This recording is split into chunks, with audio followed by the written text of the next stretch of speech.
Despite the domination of SUVs, premium car makers are still keen enough to get buyers into rugged estates, and few brands have been doing it longer than Volvo. The V90 Cross Country is its latest offering, and it sits alongside the regular V90 Estate, S90 Saloon, and XC90 7-seat SUV in Volvo's 90 series of models. Think of the V90 Cross Country as a stepping stone between the regular V90 and the plush XC90 SUV. But is it worth foregoing the SUV image? Read on for our full review of the V90 Cross Country. But first, what's the V90 Cross Country like to drive? Driving the V90 Cross Country is a chilled-out experience. The steering lacks any real feedback and is overly light, but that along with the smooth 8-speed auto make for a relaxed driving experience.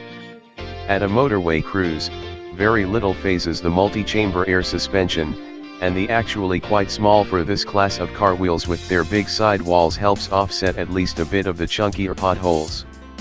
At lower speeds, though, the ride setup makes the V90cc a little fidgety over the largest of bumps, more so at least than a Mercedes E-Class all-terrain that's on larger standard rims. The only significant fly in the ointment is the engine. Our D5 PowerPulse version has 232 bhp and a heady 354 pounds-foot, plenty of oomph for swift overtaking maneuvers, and towing a horsebox if you're into that sort of thing, but it sounds really agricultural. Granted, a 4-cylinder diesel will never win an award for utmost driving refinement, but it's really quite coarse in urban driving. Looking at the engine alone, the E350D all-terrain silky smooth diesel V6 just sounds so much sweeter, and has even more shove under its belt. What's the V90 Cross Country's interior like? The inside of the Cross Country V90 is lovely, just like the rest of the 90 series range. It's a real mix of comfort, solidity, and technology.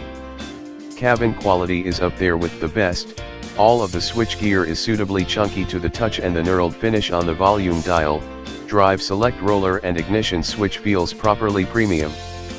The seats feel a little firm but have plenty of support, and our test car had quality Nappa leather upholstery, too. The little Swedish flag tags are a clever Easter egg. The high center console leads towards a portrait infotainment screen. We won't ramble on about this too long as it's the same system census used in most other modern Volvos, properly crisp graphics, responsive iPad-like touchscreen, but even after continued use you still spend way too long looking at it / stroking it even when carrying out simple in-car commands.